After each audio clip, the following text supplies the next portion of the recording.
¿Qué tal, alumnas? Buen día. Como parte del trabajo y del desarrollo de la materia de Inglés 1, es importante hablar del verbo to be. Un verbo muy conocido, muy comentado, pero que generalmente cuando lo vamos a utilizar genera muchísimas controversias. Les voy a compartir algunas experiencias que he tenido con algunas de ustedes y que han permitido a ellas aclarar este verbo y entenderlo de una manera más práctica. Se supone que si yo lo comparo como por ejemplo con el verbo caminar, caminar se conjugaría walk, y si lo conjugo en tercera persona, bueno, aquí yo diría I walk.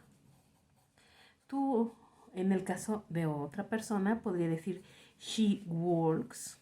En su momento les voy a hablar de esto. O we work. Pero en el verbo to be, entonces tendría que ser be, ¿no? Aquí está la dinámica. ¿Por qué no pongo I be, you be, etcétera, si el verbo es to be? Es la gran interrogante. Bueno, esta forma no es la correcta. Curiosamente se llama verbo to be, pero su conjugación depende mucho de la persona con la que estemos hablando. Es decir, si yo me refiero a una persona que soy yo, lo voy a utilizar con am. Si yo me refiero a ella, a él o a un objeto, lo voy a utilizar con is. Y si yo me refiero a plurales, lo voy a utilizar con are. Muy curioso, muy singular, muy interesante. Entonces, vamos a identificar que esta no es la forma correcta, que lo correcto es, si voy a utilizar I, debo utilizar am.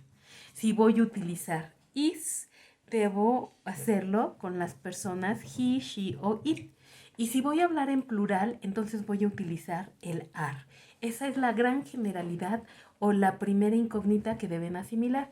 Y bueno, si nos vamos a un poquito de gramática, vamos a decir que el infinitivo significa ser o estar, que va a ser el objeto de nuestro estudio. Cuando nosotros hablemos de pasado, vamos a hablar de el estuve o estuvimos o fuimos. Y también podemos utilizar un participio en el haber estado en algún momento. Pero bueno, en este momento nuestro objeto de estudio va a ser el presente simple del verbo to be, que es el ser o estar.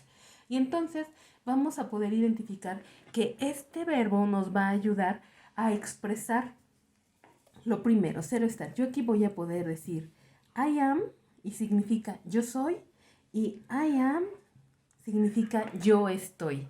¿Y cuál va a ser la diferencia? ¿O cómo voy a poder saber cuál es la diferencia? Bueno, que si yo pongo I am English, entonces yo voy a poder decir soy inglés. Pero si yo digo I am in England,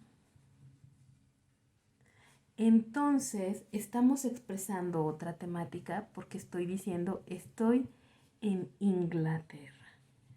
Vean la gran diferencia. Eso quiere decir que lo que me va a dar el significado o el enlace del verbo va a ser en realidad las palabras o el sentido de la oración. Vean, iniciamos exactamente igual. La diferencia es lo que continúa en mi oración. Yo soy inglés o yo estoy en Inglaterra, pero I am significa yo soy o yo estoy. Esa es la primera o el uso más común del verbo ser o estar, que es el verbo to be. Yo soy o yo estoy. Pero no nada más se puede utilizar para eso.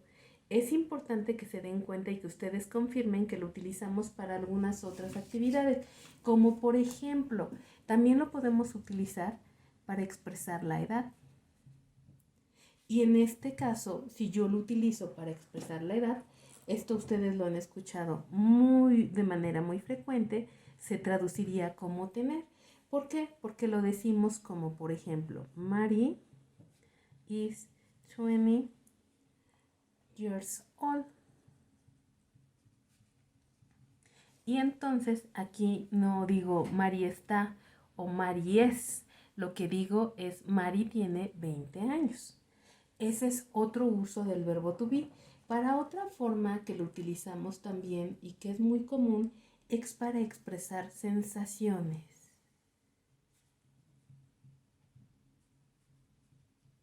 Y cuando yo quiero explicar o expresar alguna sensación, entonces su traducción al español también es como tener. Un ejemplo muy simple.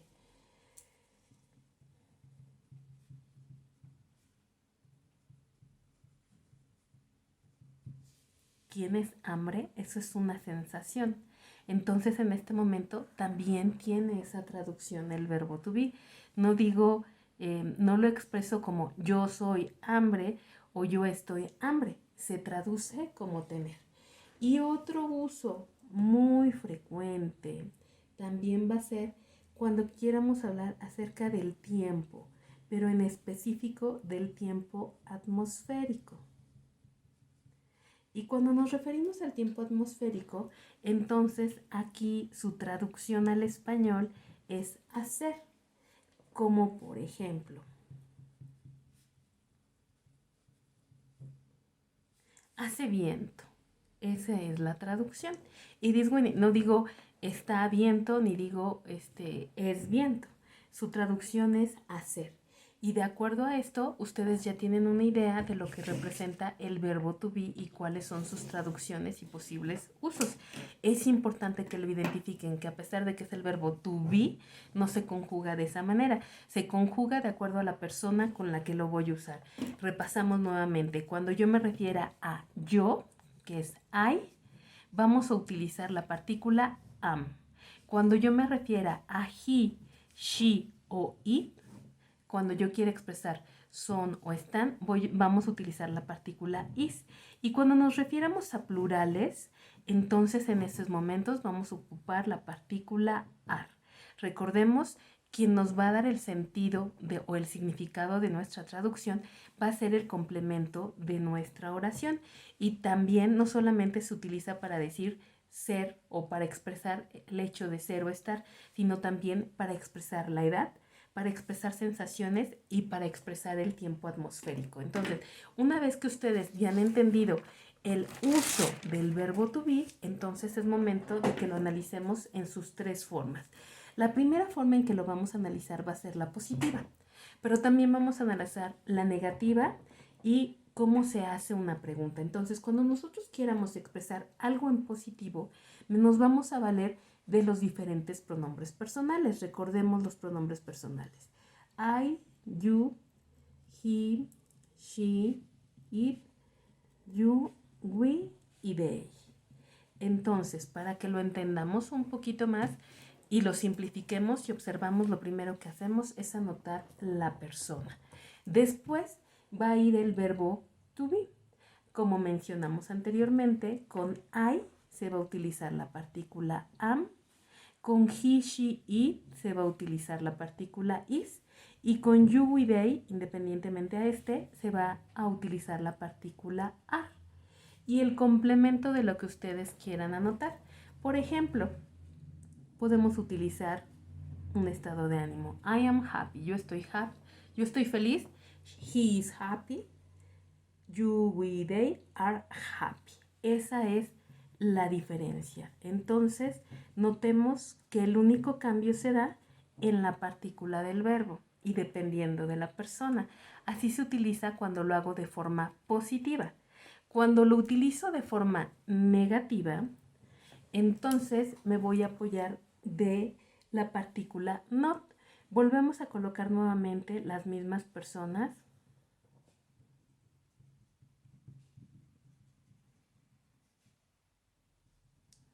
Y entonces vamos a utilizar el auxiliar que habíamos dicho. Entonces yo voy a poder decir, I'm not happy. Voy a poder expresar en los singulares el is not o el are not.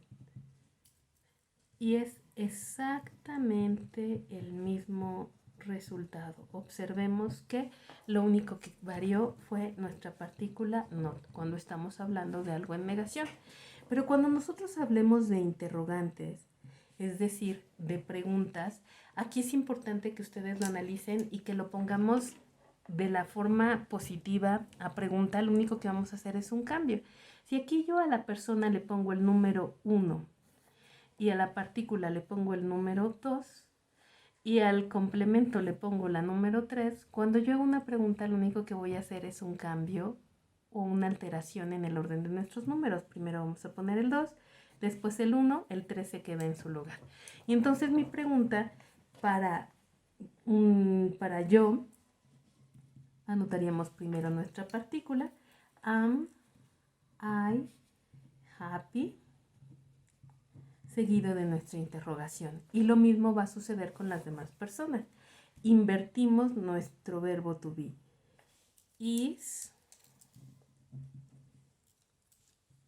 she happy? Y de esa manera estamos haciendo nuestra pregunta. O en el caso de los plurales, we are happy. O mejor dicho, are we happy?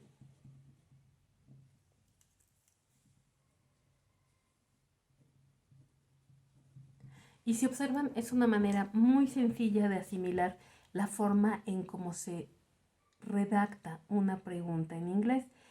Cuando nuestra oración es positiva, ocupamos la persona, el verbo to be y el complemento. Cuando hagamos una interrogación, invertimos el orden. Inicia primero el verbo to be, seguido de la persona y del complemento.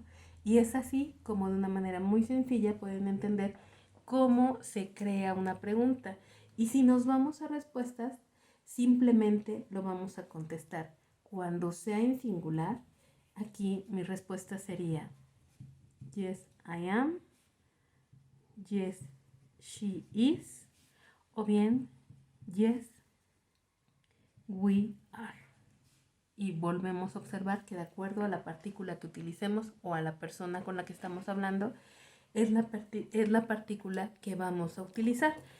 Pero aquí vale la pena que tomemos un tema importante, que son las contracciones, muy comunes y muy utilizadas en inglés. Cuando nosotros queramos utilizar una contracción para la persona I, en específico, no se puede aquí hacer la contracción como normalmente lo hacemos. Va a aplicar con las demás personas he, she o it. Y entonces aquí es donde nosotros podemos abreviar de esta manera.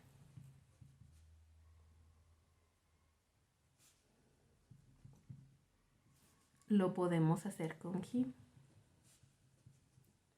Y así es como podemos irnos ahorrando algunos detalles que son muy importantes.